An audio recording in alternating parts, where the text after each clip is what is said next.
कभी कभी एक रिश्ता कागजों पर बनता है और जिंदगी उस कागज को मोड़कर फेंक देती है। आज सुनिए मुंशी प्रेमचंद की कड़वी, सच्ची और चुभती हुई कहानी, नया विवाह। हमारी देह पुरानी है, लेकिन इसमें सदैव नया रक्त दौड़ता रहता है। नए रक्त के प्रवाह पर ही हमारे जीवन का आधार है। पृथ्वी की इस चिरंतन व्यवस्था में ये नयापन उसके एक एक अणु में, एक एक कण में, तार में बसे हुए स्वरों की भांति गूंजता रहता है। और ये 100 साल की बुढ़िया आज भी नवेली दुल्हन बनी हुई है। जब से लाला डंगामल ने नया विवाह किया है, उनका यौवन नए सिरे से जाग उठा है। जब पहली स्त्री जीवित थी, तब वे घर में बहुत कम रहते थे। प्रातः से 10-11 बजे तक तो पूजा पाठ ही करते रहते थे। फिर भोजन करके दुकान चले जाते। वहां से 1 बजे रात लौटते और थके मांदे सो जाते। यदि लीला कभी कहती जरा और सवेरे आ जाया करो, तो बिगड़ जाते और कहते तुम्हारे लिए क्या दुकान छोड़ दूं या रोजगार बंद कर दूं। ये वो जमाना नहीं है कि एक लोटा जल चढ़ाकर लक्ष्मी प्रसन्न कर ली जाए। आज उनकी चौखट पर माथा रगड़ना पड़ता है, तब भी उनका मुंह सीधा नहीं होता। लीला बेचारी चुप हो जाती। अभी 6 महीने की बात है। लीला को ज्वर चढ़ा हुआ था। लाला जी दुकान जाने लगे, तब उसने डरते डरते कहा, था देखो मेरा जी अच्छा नहीं है, जरा सवेरे आ जाना। डंगामल ने पगड़ी उतारकर खूंटी पर लटका दी और बोले, अगर मेरे बैठे रहने से तुम्हारा जी अच्छा हो जाए तो मैं दुकान न जाऊंगा। लीला हताश होकर बोली, मैं दुकान जाने को तो नहीं मना करती, केवल जरा सवेरे आने को कहती हूँ। तो क्या दुकान पर बैठा मौज किया करता हूँ? लीला इसका क्या जवाब देती? पति का ये स्नेहहीन व्यवहार उसके लिए कोई नई बात ना थी। इधर कई साल से उसे इसका कठोर अनुभव हो रहा था कि उसकी इस घर में कद्र नहीं है। वो अक्सर इस समस्या पर विचार भी किया करती, पर वो अपना कोई अपराध ना पाती। वो पति की सेवा अब पहले से कहीं ज्यादा करती, उनके कार्यभार को हल्का करने की बराबर चेष्टा करती रहती, बराबर प्रसन्नचित रहती, कभी उनकी इच्छा के विरुद्ध कोई काम नहीं करती। अगर उसकी जवानी ढल चुकी थी तो इसमें उसका क्या अपराध था? किसकी जवानी सदैव स्थिर रहती है? अगर अब उसका स्वास्थ्य उतना अच्छा ना था तो इसमें उसका क्या दोष? उसे बेकसूर क्यों दंड दिया जाता है? उचित तो ये था कि 25 साल का साहचर्य अब एक गहरी मानसिक और आत्मिक अनुरूपता का रूप धारण कर लेता, जो दोष को भी गुण बना लेता है, जो पके फल की तरह ज्यादा रसीला, ज्यादा मीठा, ज्यादा सुंदर हो जाता है। लेकिन लाला जी का वणिक हृदय हर एक पदार्थ को वाणिज्य की तराजू से तौलता था। बूढ़ी गाय जब न दूध दे सकती है न बच्चे, तब उसके लिए गौशाला ही सबसे अच्छी जगह है। उनके विचार में लीला के लिए इतना ही काफी था कि घर की मालकिन बनी रहे, आराम से खाए और पड़ी रहे। उसे अख्तियार है चाहे जितने जेवर बनवाए, चाहे जितना स्नान व पूजा करे, केवल उनसे दूर रहे।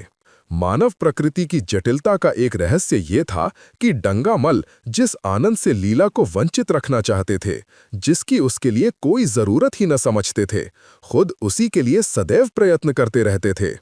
लीला 40 वर्ष की होकर बूढ़ी समझ ली गई थी, किंतु वे 43 के होकर अभी जवान ही थे, जवानी के उन्माद और उल्लास से भरे हुए।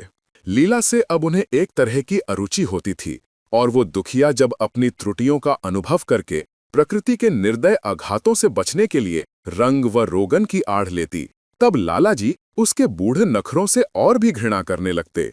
वे कहते, वाहरी तृष्णा, 7 लड़कों की तो मां हो गई, बाल खिचड़ी हो गए, चेहरा धुले हुए फलालैन की तरह सिकुड़ गया, मगर आपको अभी महावर, सेंदूर, मेहंदी और उपटन की हवस बाकी ही है।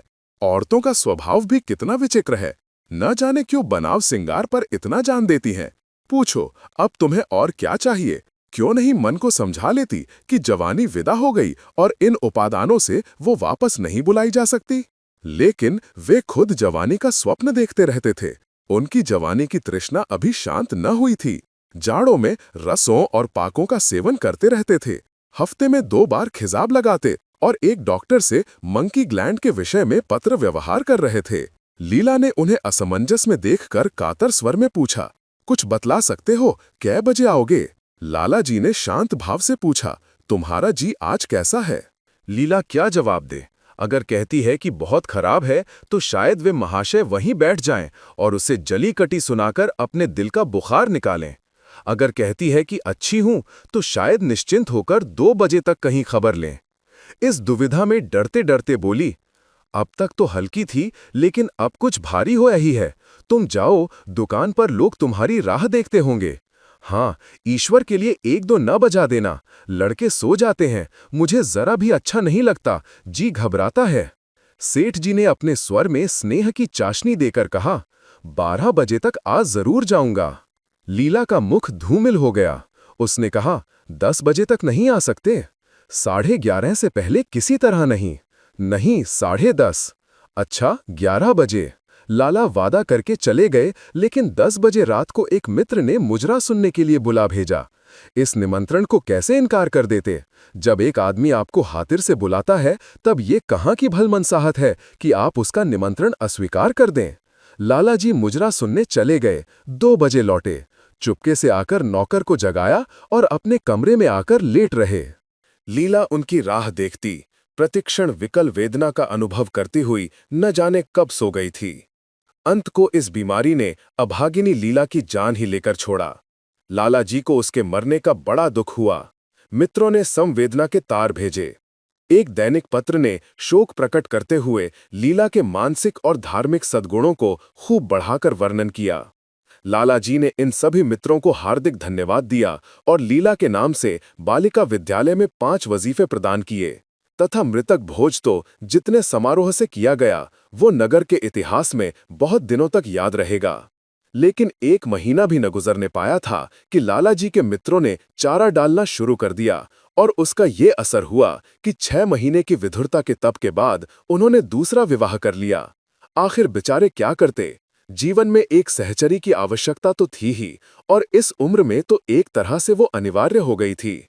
जब से नई पत्नी आई, लाला जी के जीवन में आश्चर्यजनक परिवर्तन हो गया। दुकान से अब उतना प्रेम नहीं था। लगातार हफ्तों न जाने में भी उनके कारोबार में कोई हर्ज नहीं होता था।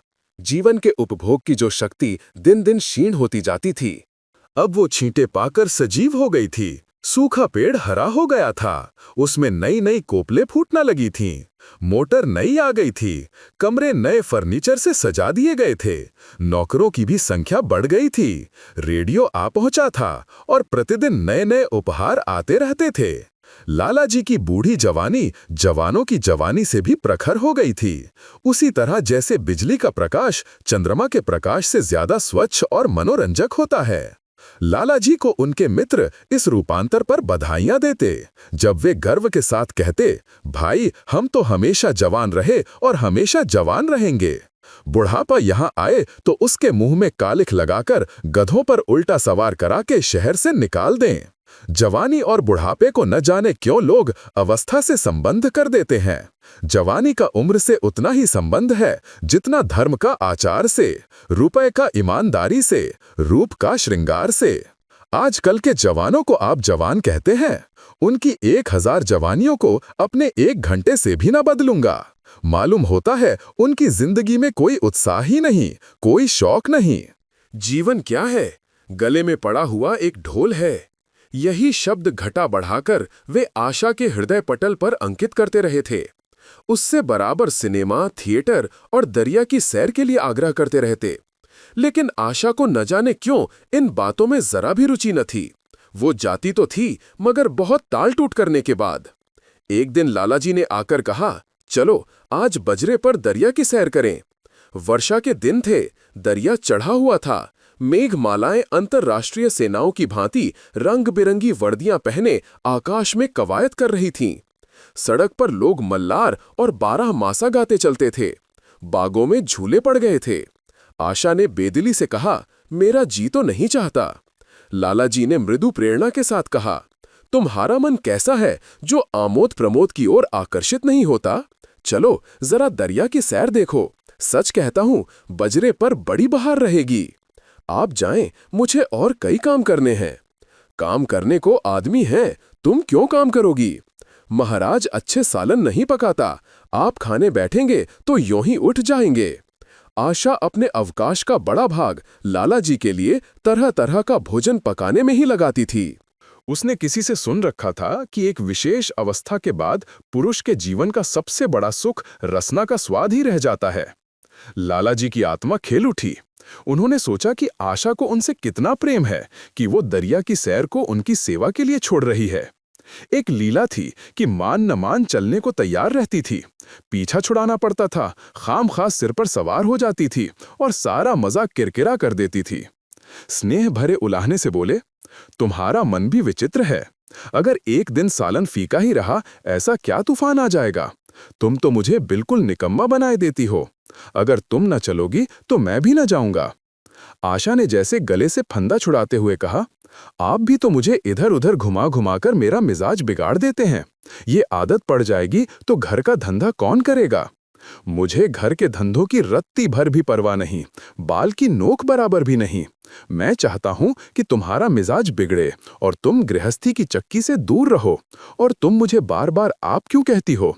मैं चाहता हूं मुझे तुम कहो, तू कहो, गालियां दो, धौल जमाओ। तुम तो मुझे आप कह के जैसे देवता के सिंहासन पर बैठा देती हो। मैं अपने घर में देवता नहीं, चंचल बालक बनना चाहता हूं। आशा ने मुस्कुराने की चेष्टा करके कहा, भला मैं आपको तुम कहूंगी? तुम बराबर वाले को कहा जाता है कि बड़ों को? मुनीम ने 1,00,000 के घाटे की खबर सुनाई होती तो भी शायद लाला जी को इतना दुख न होता जितना आशा के इन कठोर शब्दों से हुआ। उनका सारा उत्साह, सारा उल्लास जैसे ठंडा पड़ गया। सिर पर बांकी हक्की हुई फूलदार टोपी, गले में पड़ी हुई जोगिए रंग की चुनी हुई रेशमी चादर, वो तंजेब का बेलदार कुत्ता जिसमें सोने के बटन लगे हुए थे, ये सारा ठाठ कैसे उन्हें हास्यजनक जान पड़ने लगा, जैसे वो सारा नशा किसी मंत्र से उतर गया हो। निराश होकर बोले, तो तुम्हें चलना है या नहीं? मेरा जी नहीं चाहता तो मैं भी ना जाऊं।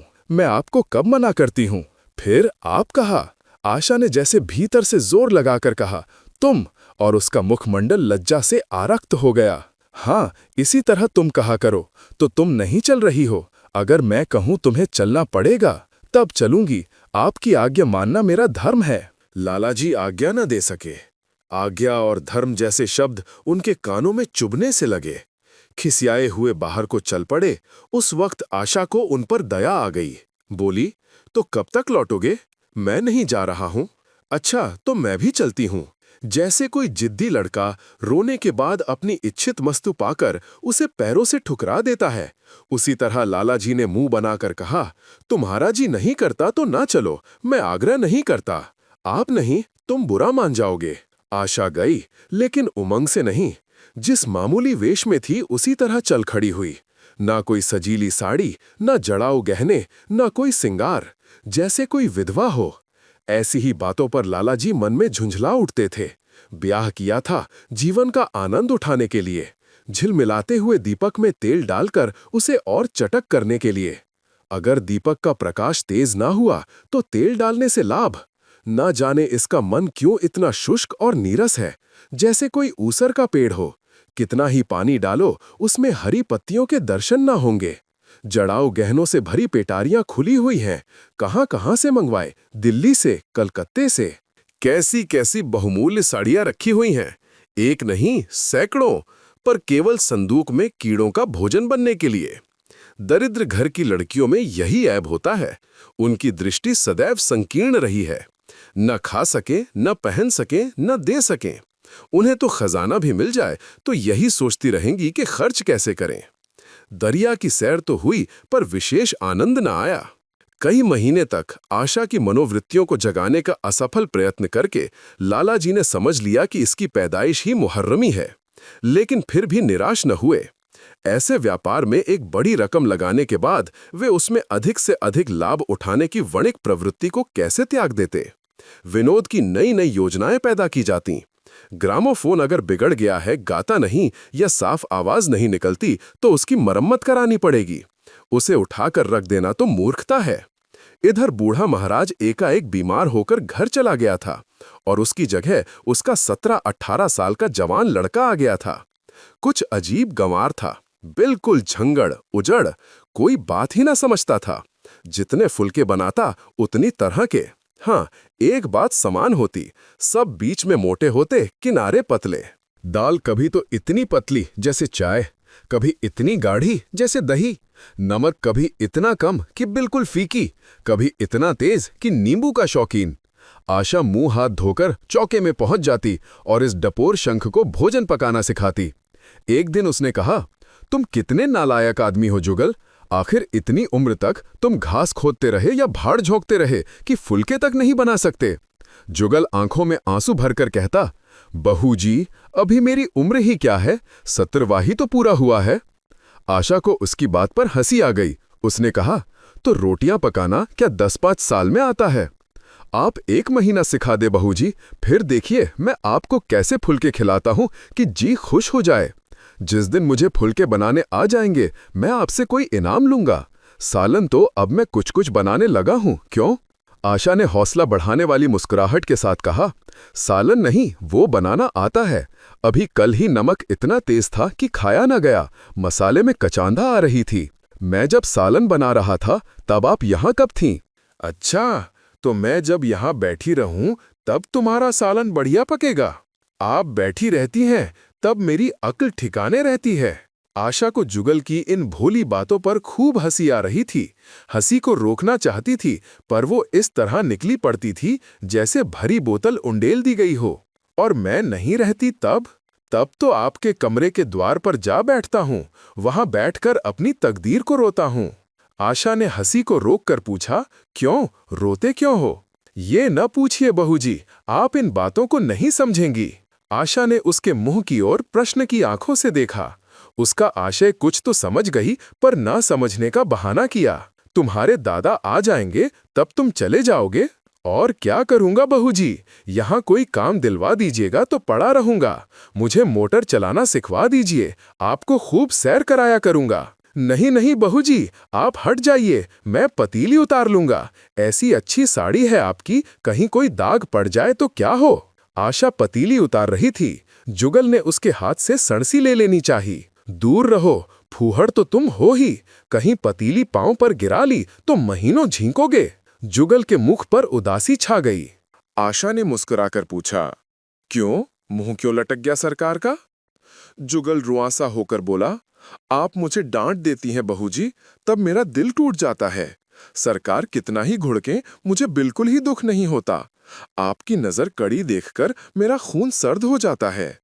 आशा ने दिलासा दिया, मैंने तुम्हें डांटा तो नहीं, केवल यही तो कहा कि कहीं पतीली तुम्हारे पांव पर गिर पड़े तो क्या हो। हाथी तो आपका भी है, कहीं आपके ही हाथ से छूट पड़े तो। लाला डंगामल ने रसोई घर के द्वार पर आकर कहा, आशा जरा यहाँ आना, देखो तुम्हारे लिए कितने सुंदर गमले लाया हूं, तुम्हारे कमरे के सामने रखे जाएंगे। तुम यहाँ धुएं धाकड़ में क्यों हलाकान होती हो? इस लड़के से कह दो कि जल्दी महाराज को बुलाए, नहीं तो मैं कोई दूसरा आदमी रख लूंगा। महाराजाओं की कमी नहीं है, आखिर कब तक कोई रियायत करे? गधों को जरा भी तमीज नहीं आई। सुनता है जुगल, लिख दे आज अपने बाप को। चूल्हे पर तवा रखा हुआ था। आशा रोटियां बेलने में लगी थी। जुगल तवे के लिए रोटियों का इंतजार कर रहा था। ऐसे हालत में भला आशा कैसे गमले देखने जाती? उसने कहा, जुगल रोटियां टेढ़ी मेढ़ी बेल डालेगा। लालाजी ने कुछ चिढ़कर कहा, अगर रोटियां टेढ़ी मेढ़ी बेलेगा तो निकाल दिया जाएगा। आशा अनसुनी करके बोली, 10-5 दिन में सीख जाएगा, निकालने की क्या जरूरत है? तुम आकर बतला दो गमले कहाँ रखे जाएं। कहती तो हूं रोटियां बेलकर आई जाती हूं। नहीं, मैं कहता हूं तुम रोटियां मत बेलो, आप तो खामखा जिद करते हैं। लालाजी सन्नाटे में आ गए। आशा ने कभी इतनी रुखाई से उन्हें जवाब न दिया था, और ये केवल रुखाई न थी, इसमें कटुता भी थी। लज्जित होकर चले गए। उन्हें ऐसा क्रोध आ रहा था कि इन गमलों को तोड़कर फेंक दें और सारे पौधों को चूल्हे में डाल दें। जुगल ने सहमे हुए स्वर में कहा, आप चली जाएं बहू जी, सरकार बिगड़ जाएंगे। बको मत, जल्दी जल्दी फुलके सेको, नहीं तो निकाल दिए जाओगे। और आज मुझसे रुपये लेकर अपने लिए कपड़े बनवा लो। भिखमंगो किसी सूरत बनाए घूमते हो, और बाल क्यों इतने बढ़ा रखे हैं? तुम्हें नाई भी नहीं जुड़ता। जुगल ने दूर की बात सोची, बोला, कपड़े बनवा लूं तो दादा को हिसाब क्या दूंगा? अरे पागल, मैं हिसाब में नहीं देने कहती। मुझसे ले जाना। जुगल काहिलपन की हंसी हंसा। आप बनवाएंगी तो अच्छे कपड़े लूंगा। खद्दर के मलमल का कुर्ता, खद्दर की धोती, रेशमी चादर, अच्छा सा चप्पल। आशा ने मीठी मुस्कान से कहा, और अगर अपने दाम से बनवाने पड़े? तब कपड़े ही क्यों बनवाऊंगा? बड़े चालाक हो तुम। जुगल ने अपनी बुद्धिमत्ता का प्रदर्शन किया। आदमी अपने घर में सूखी रोटियां खाकर सो रहता है, लेकिन दावत में तो अच्छे अच्छे पकवान ही खाता है। वहां भी यदि रूखी रोटियां मिले तो वो दावत में जाए ही नहीं। ये सब मैं नहीं जानती। एक गाढ़े का कुर्ता बनवा लो और एक टोपी ले लो। हजामत के लिए 2 आने पैसे ऊपर से ले लो। जुगल ने मान करके कहा, रहने दीजिए, मैं नहीं लेता। अच्छे कपड़े पहनकर निकलूंगा तब तो आपकी याद आवेगी।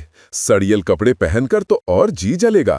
तुम स्वार्थी हो, मुफ्त के कपड़े लोगे और साथ ही बढ़िया भी। जब यहां से जाने लगूं तब आप मुझे अपना एक चित्र दीजिएगा। मेरा चित्र लेकर क्या करोगे? अपनी कोठरी में लगाऊंगा और नित्य देखा करूंगा। बस वही साड़ी पहनकर खिंचवाना जो कल पहनी थी, और वही मोतियों की माला भी हो। मुझे नंगी नंगी सूरत अच्छी नहीं लगती। आपके पास तो बहुत गहने होंगे, आप पहनती क्यों नहीं? तो तुम्हें गहने अच्छे लगते हैं? बहुत। लाला जी ने फिर आकर जलते हुए मन से कहा, अभी तक तुम्हारी रोटियां नहीं पकी जुगल। अगर कल से तूने अपने आप अच्छी रोटियां ना पकाई तो मैं तुझे निकाल दूंगा। आशा ने तुरंत हाथ मुंह धोया और बड़े प्रसन्न मन से लाला जी के साथ गमले देखने चली। इस समय उसकी छवि में प्रफुल्लता की रौनक थी, बातों में भी जैसे शक्कर घुली हुई थी। लाला जी का सारा खिसियानापन मिट गया था। उसने गमलों को मुग्धा आंखों से देखा। उसने कहा, मैं इनमें से कोई गमला न जाने दूंगी, सब मेरे कमरे के सामने रखवाना। सब कितने सुंदर पौधे हैं, वाह! इनके हिंदी नाम भी मुझे बतला देना।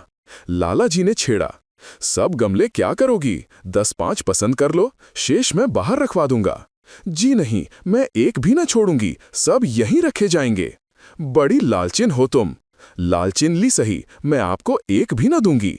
2-4 तो दे दो, इतनी मेहनत से लाया हूं। जी नहीं, इनमें से एक भी न मिलेगा। दूसरे दिन आशा ने अपने को आभूषण से खूब सजाया और फिरोजी साड़ी पहनकर निकली। तब लाला जी की आंखों में ज्योति आ गई। समझे, अवश्य ही अब उनके प्रेम का जादू कुछ कुछ चल रहा है। नहीं तो उनके बार बार के आग्रह करने पर भी, बार बार याचना करने पर भी उसने कोई आभूषण न पहना था। कभी कभी मोतियों का हार गले में डाल लेती थी, वो भी ऊपरी मन से। आज वो आभूषणों से अलंकृत होकर फूली नहीं समाती, इतराई जाती है, मानो कहती हो, देखो मैं कितनी सुंदर हूं। पहले जो बंद कली थी वो आज खिल गई थी।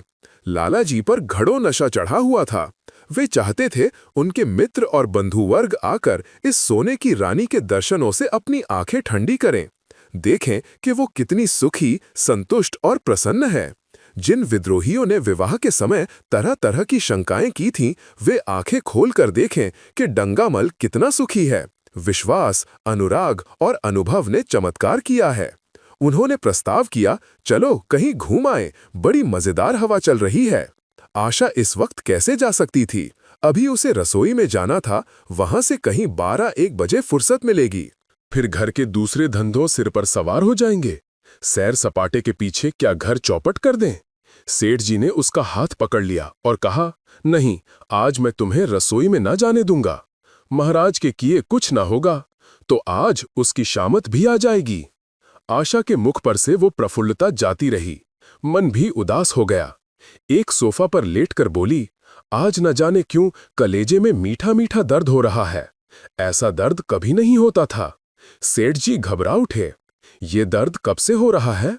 हो तो रहा है रात से ही, लेकिन अभी कुछ कम हो गया था, अब फिर होने लगा है। रह रहकर जैसे चुभन हो जाती है। सेठ जी एक बात सोचकर दिल ही दिल में फूल उठे। अब वे गोलियां रंग ला रही हैं। राजवैद्य जी ने कहा भी था कि जरा सोच समझकर इनका सेवन कीजिएगा। क्यों ना हो, खानदानी वैद्य हैं। इनके बाप बनारस के महाराज के चिकित्सक थे। पुराने और परीक्षित नुस्खे हैं इनके पास। उन्होंने कहा, तो रात से ही ये दर्द हो रहा है? तुमने मुझसे कहा नहीं? नहीं तो वैद्य जी से कोई दवा मंगवाता। मैंने समझा था आप ही आप अच्छा हो जाएगा, मगर अब बढ़ रहा है। कहाँ दर्द हो रहा है, जरा देखूं, कुछ सूजन तो नहीं है? सेठ जी ने आशा के आंचल की तरफ हाथ बढ़ाया। आशा ने शर्मा कर सिर झुका लिया। उसने कहा, ये तुम्हारी शरारत मुझे अच्छी नहीं लगती। मैं अपनी जान से मरती हूं, तुम्हें हंसी सूझती है। जाकर कोई दवा ला दो। सेठ जी अपने पुंसत्व का ये डिप्लोमा पाकर उससे कहीं ज्यादा प्रसन्न हुए जितना राय बहादुरी पाकर होते। इस विजय का डंका पीटे बिना उन्हें कैसे चैन आ सकता था? जो लोग उनके विवाह के विषय में द्वेषमयी टिप्पणियां कर रहे थे, उन्हें नीचा दिखाने का कितना अच्छा अवसर हाथ आया है, और इतनी जल्दी। पहले पंडित भोलानाथ के पास गए और भाग्य ठोक कर बोले, भाई मैं तो बड़ी विपत्ति में फंस गया। कल से उनके कलेजे में दर्द हो रहा है, कुछ बुद्धि काम नहीं करती, कहती है ऐसा दर्द पहले कभी नहीं हुआ था। भोलानाथ ने कुछ बहुत हमदर्दी ना दिखाई। सेठ जी यहां से उठकर अपने दूसरे मित्र लाला फागम्मल के पास पहुंचे और उनसे भी लगभग इन्हीं शब्दों में ये शोक संवाद कहा। फागम्मल बड़ा सौदा था, मुस्कुराकर बोला, मुझे तो आपकी शरारत मालूम होती है। सेठ जी की बाछें खिल गईं। उन्होंने कहा, मैं अपना दुख सुना रहा हूं और तुम्हें दिल्लगी सूझती है। जरा भी आदमियत तुम में नहीं है। मैं दिल्लगी नहीं कर रहा हूं, इसमें दिल्लगी की क्या बात है? वे हैं कम सिन कोमलांगी, आप ठहरे पुराने लठैत दंगल के पहलवान। बस अगर ये बात न निकले तो मूछें मुड़ा लूं। सेठ की आंखें जगमगा उठीं। मन में यौवन की भावना प्रबल हो उठी और उसके साथ ही मुख पर भी यौवन की झलक आ गई। छाती जैसे कुछ फैल गई। चलते समय उनके पग कुछ अधिक मजबूती से जमीन पर पड़ने लगे और सिर की टोपी भी न जाने कैसे बांकी हो गई। आकृति से बांकपन की शान बरसने लगी। जुगल ने आशा को सिर से पांव तक जगमगाते देखकर कहा, बस बहू जी, आप इसी तरह पहने ओढ़े महा करें, आज मैं आपको चूल्हे के पास न आने दूंगा। आशा ने नयन बाण चलाकर कहा, क्यों, आज ये नया हुक्म क्यों? पहले तो तुमने कभी मना नहीं किया। आज की बात दूसरी है, जरा सुनो क्या बात है। मैं डरता हूं आप कहीं नाराज न हो जाएं। नहीं नहीं, कहो, मैं नाराज न होंगी। आज आप बहुत सुंदर लग रही हैं। लाला डंगामल ने असंख्य बार आशा के रूप और यौवन की प्रशंसा की थी, मगर उनकी प्रशंसा में उसे बनावट की गंध आती थी। वो शब्द उनके मुख से निकलकर कुछ ऐसे लगते थे जैसे कोई पंगु दौड़ने की चेष्टा कर रहा हो। जुगल के इन सीधे शब्दों में एक उन्माद था, नशा था, एक चोट थी। आशा की सारी देह प्रकंपित हो गई। तुम मुझे नजर लगा दोगे जुगल, इस तरह क्यों घूरते हो? जब यहां से चला जाऊंगा तब आपकी बहुत याद आएगी। रसोई पकाकर तुम सारे दिन क्या किया करते हो, दिखाई नहीं देते। सरकार रहते हैं इसीलिए नहीं आता। फिर अब तो मुझे जवाब मिल रहा है, देखिए भगवान कहाँ ले जाते हैं। आशा की मुख मुद्रा कठोर हो गई। उसने कहा, कौन तुम्हें जवाब देता है? सरकार ही तो कहते हैं तुझे निकाल दूंगा। अपना काम किए जाओ, कोई नहीं निकालेगा। अब तो तुम फुलके भी अच्छे बनाने लगे। सरकार है बड़े गुस्सेवर। 2-4 दिन में उनका मिजाज ठीक किए देती हूं। आपके साथ चलते हैं तो आपके बाप से लगते हैं। तुम बड़े मुंह फट हो, खबरदार जबान संभालकर बातें किया करो।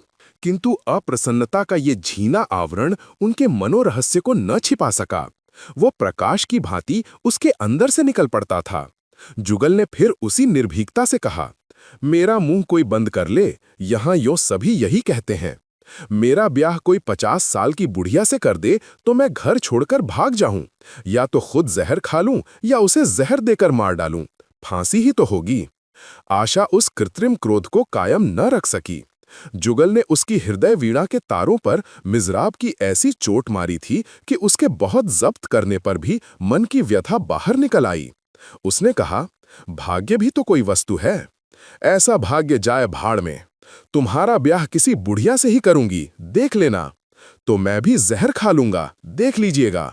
क्यों बुढ़िया, तुम्हें जवान स्त्री से ज्यादा प्यार करेगी, ज्यादा सेवा करेगी, तुम्हें सीधे रास्ते पर रखेगी। ये सब माँ का काम है। बीवी जिस काम के लिए है उसी काम के लिए है। आखिर बीवी किस काम के लिए है? मोटर की आवाज आई। न जाने कैसे आशा के सिर का अंचल खिसक कर कंधों पर आ गया। उसने जल्दी से अंचल खींचकर सिर पर कर लिया और ये कहती हुई अपने कमरे की ओर लपकी कि लाला भोजन करके चले जाएं, तब आना। रिश्ते अक्सर दिल से नहीं, समाज के डर और मजबूरी से बनते हैं। नया विवाह यही दिखाता है कि एक गरीब परिवार अपनी बेटी की खुशी नहीं, बस इज्जत बचाने में उम्र गुजार देता है। पर सच ये है कि किसी की जिंदगी बदलने का हक समाज को कभी नहीं होना चाहिए। अगर ये कहानी आपके दिल तक पहुंची हो तो लाइक करें, कमेंट में लिखें, रिश्ते जरूरी हैं पर इंसान उससे भी ज्यादा। और अगली कहानी में फिर मिलेंगे। सुनो कहानी, जहां हर आवाज में एक रहस्य छुपा है।